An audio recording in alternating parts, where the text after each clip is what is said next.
ಕುಸುಮ ಯೋಜನೆಯಿಂದ ಸಬ್ಸಿಡಿ ಇದೆ.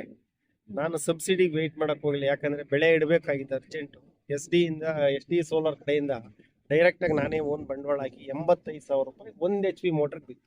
1 HP ಮೇಲೆ ಬೇಕು ಅಂತಂದ್ರೆ SD ಸೋಲಾರ್ ಅವ್ರು ನೀವು ಕಾಂಟ್ಯಾಕ್ಟ್ ಮಾಡಿದ್ರೆ ಕ್ಲೀನಾಗಿ ಅವರು ಅದರ ಒಂದು ಕೊಟೇಶನ್ ಕೊಟ್ಟು ಮೇಂಟೆನೆನ್ಸ್ ಮಾಡಿಕೊಡ್ತಾರೆ. ರೈತರಿಗೆ ಭಾಳ ಅನುಕೂಲವಾದ ಒಂದಂದ್ರೆ ಈಗ ಪೆಟ್ರೋಲು ಡೀಸೆಲ್ಲು ವಿದ್ಯುತ್ ಅಂತ ಕಾಯೋದ್ರ ಬದಲು ಮಾಮೂಲಿ ಪ್ರಕೃತಿವಾಗಿ ಬರೋಂಥ ನಮ್ಮ ಬಿಸಿಲಿಂದ ನಾವು ಯಾಕೆ ನೀರು ಓಡಿಸ್ಬಾರ್ದು. ಆದರೆ ಮೋಡ ಇಷ್ಟು ಮಾತ್ರ ಈಗ ಆಲ್ರೆಡಿ ಮೋಡನೇ ಇದೆ ನೋಡ್ರಿ. ಈಗ ಮೋಡ ಇದ್ರೂ ಕೂಡ ನಮ್ಮ ತೋಟಕ್ಕೆ ನೀರಿಗೆ ಈ ಕಂಪ್ನಿಯಿಂದ ಕೊಡೋಂಥ ಒಂದು 2 ಪ್ಲೇಟು ಇಲ್ಲ, ಇವರು ನಮ್ಮ ಒಂದು HP ಮೇಲೆ ಅದ್ರ ಡಿಪೆಂಡ್ ಮಾಡ್ತಾರೆ ಅವರು. ಇದು ಕ್ಲೀನಾಗಿ ವರ್ಕ್ ಮಾಡುತ್ತೆ. ಫುಲ್ ಬಿಸಿಲಿದ್ರೆ ಫುಲ್ ಪವರ್ ಆಗಿ ಬರ್ತದೆ. ಸ್ವಲ್ಪ ಮೋಡ ಇದ್ರೂ ಕೂಡ ನಡೀತದೆ. ಮಳೆ ಬಿದ್ದರೆ ಬೇಕಾಗಿಲ್ಲ. ಮಳೆ ಹೊಡೆಯವತ್ತ ನಮ್ಗೆ ಈ ಮಿಷಿನ್ ಆನ್ ಮಾಡೋಂಥ ಅವಶ್ಯಕತೆನೇ ಇಲ್ಲಲ್ಲ. ಬೆಳಕು ಬಿದ್ದರೆ ಸಾಕು, ಮೋಟ್ರ್ ತನ್ನ ಪಾಡಕ್ಕೆ ತಾನು ಆನ್ ಆಗುತ್ತೆ, ಹೋಗ್ತದೆ. ಶೇಖರಣೆ ಮಾಡೋದು, ಬ್ಯಾಟ್ರಿ ಇಡೋದು, ಬ್ಯಾಟ್ರಿ ಇಟ್ಟರೆ ಕಳ್ಳರು ಇಟ್ಕೊಂಡು ಹೋಗೋದು, ಇವೆಲ್ಲ ಪ್ರಾಬ್ಲಮ್ ಇಂದ ಡೈರೆಕ್ಟ್ ಸೂರ್ಯನ ಕಿರಣ ಇದ್ರ ಮೇಲೆ ಬಿತ್ತು ಅಂದ್ರೆ ಮೋಟ್ರ್ ತಾನಾಗಿ ಆನ್ ಆಗ್ತದೆ.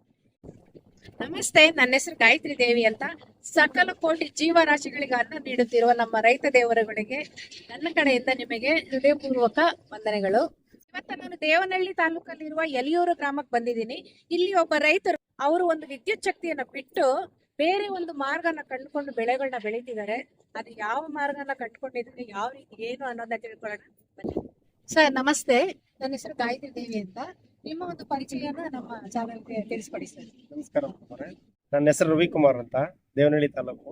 20 ಗುಂಟೆ ಜಾಗಕ್ಕೆ ಸೌರ ಶಕ್ತಿಯಿಂದ ನಾನು ವಿದ್ಯುತ್ ಚಾಲಿತ ಮೋಟ್ರ್ ಕರೆಂಟ್ ಬಳಸ್ದೇನೆ ಸೌರ ಶಕ್ತಿಯಿಂದ 2 ಪ್ಲೇಟ್ ಹಾಕೊಂಡು 2 ಹಾಕೊಂಡು ಕ್ಲೀನಾಗಿ ವ್ಯವಸ್ಥಿತವಾಗಿ ನೀಟ್ ಅಗಲ ಕ್ಲೀನ್ ಬಿಸಿಲಿರ್ಲಿ ಇಲ್ದ ಹೋಗ್ಲಿ, ಸ್ವಲ್ಪ ಹೆಚ್ಚು ಕಡಿಮೆ ಇದ್ರೂ ಕೂಡ ನಡೀತದೆ.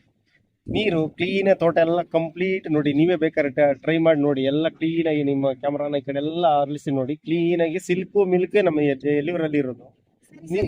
ಶಕ್ತಿ ಅಂದ್ರಲ್ವಾ, ಈಗ ಗವರ್ಮೆಂಟ್ ಕಡೆಯಿಂದ ನಿಮಗೆ ವಿದ್ಯುತ್ ಶಕ್ತಿ ಸಿಗ್ತಾ ಇದೆ, ಯಾಕೆ ಸರ್ ಅದು ಬೇಡ ಅನಿಸ್ತದೆ ನಿಮಗೆ? ಕರೆಂಟ್ ಕಣ್ಣ ಮುಚ್ಚಾಲೆ ಆಟ ಕರ್ನಾಟಕಾದ್ಯಂತ ಎಲ್ಲರಿಗೂ ಗೊತ್ತೇ ಇದೆ.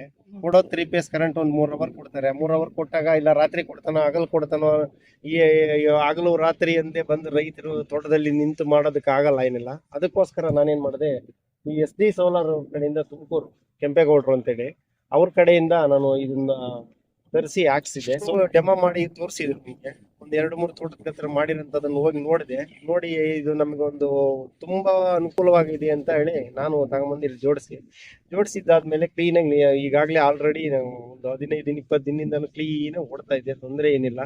ರೈತರಿಗೆ ಬಹಳ ಅನುಕೂಲವಾದ ಒಂದಂದ್ರೆ ಈಗ ಪೆಟ್ರೋಲು ಡೀಸೆಲ್ಲು ವಿದ್ಯುತ್ ಅಂತ ಕಾಯೋದ್ರ ಬದಲು ಮಾಮೂಲಿ ಪ್ರಕೃತಿವಾಗಿ ಬರೋಂಥ ನಮ್ಮ ಬಿಸಿಲಿಂದ ನಾವು ಯಾಕೆ ನೀರು ಓಡಿಸ್ಬಾರ್ದು. ನೀರು ಓಡಿಸೋದು ತುಂಬಾ ಅನುಕೂಲವಾಗಿದ್ದು ಚೆನ್ನಾಗಿ ಕ್ಲೀನಾಗಿ ನಡೀತಾ ಇದೆ. ಮಳೆ ಬಂದ್ರೆ ಅದಕ್ಕೆ ಅವಶ್ಯಕತೆನೇ ಇಲ್ಲ. ಮಳೆ ಇಲ್ಲ ಅಂತಂದಾಗ ಬಿಸಿಲಿಗೆ ಮಾಮೂಲಿ ಬಿಸಿಲಿದ್ದೇ ಇರ್ತದೆ. ಸೌರಶಕ್ತಿಯಿಂದ ವಿದ್ಯುತ್ ಕ್ಲೀನಾಗಿ ಓಡ್ತದೆ, ತೊಂದರೆ ಏನಿಲ್ಲ. ನೀವು ಒಳ್ಳೆ ಮಾಹಿತಿ ಹೇಳಿದ್ರಿ. ಅಂದ್ರೆ ವಿದ್ಯುತ್ ಶಕ್ತಿ ಬಂದು ಗವರ್ಮೆಂಟ್ ಕೊಡ್ತಿದೆ, ಸರ್ಕಾರದವ್ರು ಕೊಡ್ತಿದ್ದಾರೆ. ಆದ್ರೂ ಯಾವಾಗ ಕೊಡ್ತಾರೆ ಯಾವಾಗ ತೆಗಿತಾರೆ ಅನ್ನೋದು ಕಷ್ಟ ಆಗಿದೆ. ಬೆಳೆ ಬೆಳೆಯಕ್ ನೀರ್ ತೆಗಿಯಕ್ಕಾಗಲ್ಲ, ಅದನ್ನ ಕಾಯ್ಕೊಂಡು ಕೂತಿರಕ್ಕಾಗಲ್ಲ, ಅದೇ ಕೆಲಸವಾಗಿ ಇಲ್ಲಿ ಕೂತ್ಕೊಂಡಿರಕ್ಕೂ ಆಗಲ್ಲ. ಈ ಸೌರಶಕ್ತಿ ಒಳ್ಳೆ ಸಿಸ್ಟಮು, ನೀವು ಚೆನ್ನಾಗಿ ಬೆಳೆ ಬೆಳಿತಿದ್ದೀರಾ, ನೀರ್ ಯಾವಾಗ ಬೇಕಾದ್ರೂ ಇದು ಮಾಡ್ಬೋದು. ಈಗ ಈ ಸೌರಶಕ್ತಿಯಿಂದ ನೀವು ಒಳ್ಳೆ ಇದು ನೀರು ತೆಗೆದು ಬೆಳೆ ಎಲ್ಲ ಬೆಳಿಬೋದು, ನಮ್ಗೇನ್ ತೊಂದರೆ ಇಲ್ಲ, ಕರೆಂಟ್ ಬೇಕಾಗಿಲ್ಲ ಅಂತೆಲ್ಲ ಹೇಳಿದ್ರಿ. ಈಗ ಇದಕ್ಕೆ ಎಷ್ಟು ಖರ್ಚು ಮಾಡಿದೀರಾ? ಇದರಿಂದ ಗವರ್ಮೆಂಟ್ ಕಡೆಯಿಂದ ಏನಾದ್ರು ಸಬ್ಸಿಡಿ ಸಿಗುತ್ತಾ? ರೈತರಿಗೆ ಏನಾದ್ರು ಉಪಯುಕ್ತ ಇದೆಯಾ? ತಿಳಿಸ್ಕೊಟ್ರೆ ಚೆನ್ನಾಗಿರುತ್ತೆ ಸರ್. ಈ ನರೇಂದ್ರ ಮೋದಿ ಅವರು PM ಕುಸುಮ ಯೋಜನೆಯಿಂದ ಸಬ್ಸಿಡಿ ಇದೆ. ನಾನು ಸಬ್ಸಿಡಿಗೆ ವೆಯ್ಟ್ ಮಾಡಕ್ ಹೋಗಿಲ್ಲ, ಯಾಕಂದ್ರೆ ಬೆಳೆ ಇಡಬೇಕಾಗಿತ್ತು ಅರ್ಜೆಂಟು. SD ಸೋಲಾರ್ ಕಡೆಯಿಂದ ಡೈರೆಕ್ಟಾಗಿ ನಾನೇ ಓನ್ ಬಂಡವಾಳ ಹಾಕಿ 85,000 ರೂಪಾಯಿ 1 HP ಮೋಟರ್ ಬಿತ್ತು.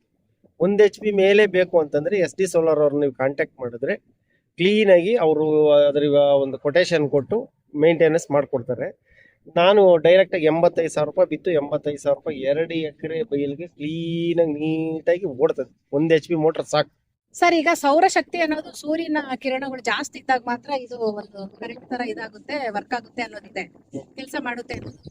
ಈಗ ಮಳೆ ಕಾಲದಲ್ಲಿ ಮತ್ತೆ ಚಳಿಗಾಲದಲ್ಲಿ ಇದು ಮೋಡ ಎಲ್ಲ ಮುಚ್ಕೊಂಡಿರ್ತಲ್ಲ, ಇದು ಯಾವ ತರ ವರ್ಕ್ ಆಗುತ್ತೆ ಸರ್? ಮಳೆ, ನೀವು ಕೇಳಿದ ಕ್ವಶನ್ ತುಂಬಾ ಅನುಕೂಲವಾಗಿದೆ. ಮಳೆ ಇದ್ದಾಗ ನಮಗೇನು ಅವಶ್ಯಕತೆ ಇಲ್ಲ ಸೋಲಾರು. ಆದ್ರೆ ಮೋಡ ಇಷ್ಟು ಮಾತ್ರ ಈಗ ಆಲ್ರೆಡಿ ಮೋಡನೇ ಇದೆ ನೋಡ್ರಿ. ಈಗ ಮೋಡ ಇದ್ರೂ ಕೂಡ ನಮ್ಮ ತೋಟಕ್ಕೆ ನೀರ್ಗೆ ಈ ಕಂಪನಿಯಿಂದ ಕೊಡಂತ ಒಂದು 2 ಪ್ಲೇಟು ಇಲ್ಲ, ಇವರು ನಮ್ಮ ಒಂದು HP ಮೇಲೆ ಅದು ಡಿಪೆಂಡ್ ಮಾಡ್ತಾರೆ ಅವರು. ಈ ಇದು ಕ್ಲೀನಾಗಿ ವರ್ಕ್ ಮಾಡುತ್ತೆ. ಬಿಸಿಲೇ ಫುಲ್ ಬಿಸಿಲಿದ್ರೆ ಫುಲ್ ಪವರ್ ಆಗಿ ಬರ್ತದೆ. ಸ್ವಲ್ಪ ಮೋಡ ಇದ್ರೂ ಕೂಡ ನಡೀತದೆ. ಮಳೆ ಬಿದ್ದರೆ ಬೇಕಾಗಿಲ್ಲ. ಮಳೆ ಹೊಡೆಯವತ್ತ ನಮ್ಗೆ ಈ ಮಿಷಿನ್ ಆನ್ ಮಾಡೋಂಥ ಅವಶ್ಯಕತೆನೇ ಇಲ್ಲಲ್ಲ. ಸ್ವಲ್ಪ ಮೋಡ ಇದ್ರೆ ಸಾಕು, ಬೆಳಕಿದ್ರೆ ಸಾಕು, ಸೌರಶಕ್ತಿ ಇದು ಸೋಲಾರ್ ಕೆಲಸ ಮಾಡ್ತಾ ಇರ್ತದೆ. ಸರ್, ಈಗ ನೀವು ಈ ಸೋಲಾರ್ ಸಿಸ್ಟಮ್ನ ಅಳವಡಿಕೆ ಮಾಡಿದ್ದೀರಾ.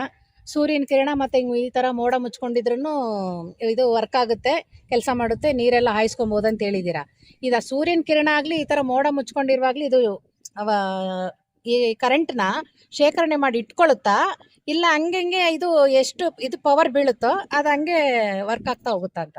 ಇಲ್ಲ ಮೇಡಮ್, ನಾನು ಹಾಕಿರೋ ಪ್ಲಾಂಟು ಡೈರೆಕ್ಟ್ ಏನು ಇದ್ರ ಮೇಲೆ ಬೆಳಕು ಬಿದ್ದರೆ ಸಾಕು, ಮೋಟ್ರ್ ತನ್ನ ಪಾಡಕ್ಕೆ ತಾನು ಆನ್ ಆಗುತ್ತೆ, ಹೋಗ್ತದೆ. ಶೇಖರಣೆ ಮಾಡೋದು, ಬ್ಯಾಟ್ರಿ ಇಡೋದು, ಬ್ಯಾಟ್ರಿ ಇಟ್ಟರೆ ಕಳ್ಳರು ಇಟ್ಕೊಂಡು ಹೋಗೋದು, ಇವೆಲ್ಲ ಪ್ರಾಬ್ಲಮ್ ಇಂದ ಡೈರೆಕ್ಟ್ ಸೂರ್ಯನ ಕಿರಣ ಇದ್ರ ಮೇಲೆ ಬಿತ್ತು ಅಂದ್ರೆ ಮೋಟ್ರ್ ತಾನಾಗಿ ಆನ್ ಆಗ್ತದೆ, ತಾನಾಗಿ ಇದು ಮಾಡ್ತದೆ. ಇದನ್ನ ತಗೊಂಡೋದ್ರು ಕೂಡ ಕಳ್ಳರು ಕೂಡ ಏನು ಯೂಸ್ ಆಗುತ್ತೆ. ಸರ್, ನೀವೀಗ ಇದು ಸೂರ್ಯನ ಕಿರಣ ಇಲ್ಲದೆ ಈ ತರ ಮೋಡ ಮುಚ್ಕೊಂಡಿದ್ರು ವರ್ಕ್ ಆಗುತ್ತೆ ಅಂತಿದ್ರಲ್ಲ, ನನಗೆ ಗೊತ್ತೇ ಇರಲಿಲ್ಲ ಇಷ್ಟು ದಿನ. ಸೂರ್ಯನ ಕಿರಣ ಬಿದ್ದಾಗ ಮಾತ್ರ ಇದೊಂದು ಸೋಲಾರ್ ಸಿಸ್ಟಮ್ ವರ್ಕ್ ಆಗುತ್ತೆ ಅನ್ಕೊಂಡಿದ್ದೆ. ಈಗ ಮೋಡ ಮುಚ್ಕೊಂಡಿದ್ದೆ, ಅಷ್ಟು ಬೆಳಕಿಲ್ಲ ಅಲ್ವಾ, ಸೂರ್ಯನ ಕಿರಣ ಎಲ್ಲ ಏನೂ ಇಲ್ಲ. ಇದು ಯಾವ ರೀತಿ ವರ್ಕ್ ಆಗುತ್ತೆ ಅನ್ನೋದನ್ನ ತೋರಿಸ್ಕೊಡ್ತೀರಾ ಸರ್? ಬನ್ನಿ ಮೇಡಮ್ ಅವರೇ, ತೋರಿಸ್ತೀನಿ. ಈಗ ಸ್ವಲ್ಪ ಮೋಡ ಅಲ್ಲ, ಈಗ ಸಂಜೆ 5 ಗಂಟೆ ಆಗಿದೆ, ಹೌದು. ಈಗೂ ಕೂಡ ಮೋಟರ್ ರನ್ ಆಗ್ತದೆ. ನಾನು ಇದನ್ನ ತೋರಿಸ್ತೀನಿ ಬನ್ನಿ. ಮೋಟರ್ ರನ್ ಆಗುತ್ತೆ, ಬರ್ರಿ ನೋಡಿ. ಇಲ್ಲಿ ಒಂದು DP ಇದೆ, DP ಆನ್ ಆಗುತ್ತೆ. ಇಲ್ಲಿ ಆನ್ ಮಾಡಿದ್ರೆ ಈಗ ಆನ್ ಆಗೋಯ್ತು. ಆನ್ ಆದ್ರೆ ಮಾಮೂಲಿ ನೀರು ಓಡ್ತಾ ಇರ್ತದೆ, ನೀರ್ ಬರ್ತಿದೆ ಸರ್. ನೀರು ಬರ್ತಾ ಹೌದು ಸರ್, ನಿಜಕ್ಕೂ ಹೇಳ್ಬೇಕಂದ್ರೆ ಇದು ಬಂದು ಸೂರ್ಯನ ಕಿರಣಗಳಿಂದ ಮಾತ್ರ ವರ್ಕ್ ಆಗುತ್ತೆ ಸೌರಶಕ್ತಿ ಅನ್ಕೊಂಡಿದ್ದೆ. ನನಗೆ ಇಷ್ಟು ವಯಸ್ಸಾಗಿರೋ ಗೊತ್ತಿರ್ಲಿಲ್ಲ. ಇವತ್ತು ಈ ತೋಟಕ್ಕೆ ಬಂದ್ಮೇಲೆ ಗೊತ್ತಾಯ್ತು ಇದು ಬಂದು ಮೋಡ ಮುಚ್ಕೊಂಡಿದ್ರು ವರ್ಕ್ ಆಗುತ್ತೆ. ಮತ್ತೆ ಇದು ನೀವು ಡ್ರಿಪ್ಸ್ ಮುಖಾಂತರ ಈ ಗಿಡಗಳಿಗೆಲ್ಲ ನೀರ್ ಹಾಯಿಸೋದು ತುಂಬಾ ಖುಷಿ ಆಯ್ತು. ಇದು ಬಂದು ಎಲ್ಲಾ ರೈತರಿಗೂ ಉಪಯುಕ್ತ ಆಗ್ಬೇಕು. ಆ ತರ ಒಳ್ಳೆ ಮಾಹಿತಿನ ತಿಳಿಸ್ಕೊಟ್ಟಿದ್ದೀರಾ. ಗೌರ್ಮೆಂಟ್ ಫ್ರೀ ಕರೆಂಟ್ ಕೊಟ್ಟರು ಕೂಡ ಅದು ಯಾವಾಗ ಹೋಗುತ್ತೆ, ಯಾವಾಗ ಬರುತ್ತೆ ಅನ್ನೋದ್ರ ಬಗ್ಗೆ ಈ ತರ ಎಲ್ಲಾ ರೈತರು ಹಾಕ್ಸ್ಕೊಂಡ್ರೆ ಒಳ್ಳೇದಾಗುತ್ತೆ. ಇಷ್ಟೊತ್ತು ನಮ್ ಜೊತೆಗಿದ್ದು ಒಳ್ಳೆ ಮಾಹಿತಿನ ತಿಳಿಸ್ಕೊಟ್ಟಿದ್ದಾರೆ. ದೇವನಹಳ್ಳಿ ತಾಲೂಕಿನ ಯಲಿಯೂರು ಗ್ರಾಮದಲ್ಲಿ ರೈತರು ಇದನ್ನ ಮಾಡಿದ್ದಾರೆ, ತುಂಬಾ ಚೆನ್ನಾಗಿ ಮಾಡ್ಕೊಂಡಿದ್ದಾರೆ. ನೋಡಿ, ಒಂದು ಟೆನ್ಷನ್ ಇರಲ್ಲ. ಈ ಕಡೆಯಿಂದ ಹೋಗಿ ವೈರ್ ಇದ್ ಮಾಡ್ಬೇಕು, ಕರೆಂಟ್ ಅದು ಮಳೆ ಬರುತ್ತೋ ಚಳಿ ಇರುತ್ತೋ ಯಾವಾಗ ಏನಾಗುತ್ತೋ ಹೇಳಕ್ಕಾಗಲ್ಲ. ಇದೊಂದು ಬಂದು ಯಾರಿಗೂ ಏನು ತೊಂದರೆ ಆಗಲ್ಲ. ಇದನ್ನ ಅಳವಡಿಸ್ಕೊಂಡು ಒಳ್ಳೆ ರೀತಿಯಲ್ಲಿ ವ್ಯವಸಾಯನ ಮಾಡ್ಕೊಂಡು ಹೋಗ್ಬೋದು. ಇಷ್ಟೊತ್ತು ತಿಳಿಸ್ಕೊಟ್ಟಂತ ನಮ್ಮ ರೈತರಿಗೆ ನನ್ನ ಕಡೆಯಿಂದ ತುಂಬ ಹೃದಯದ ಧನ್ಯವಾದಗಳು. ನಮಸ್ಕಾರ.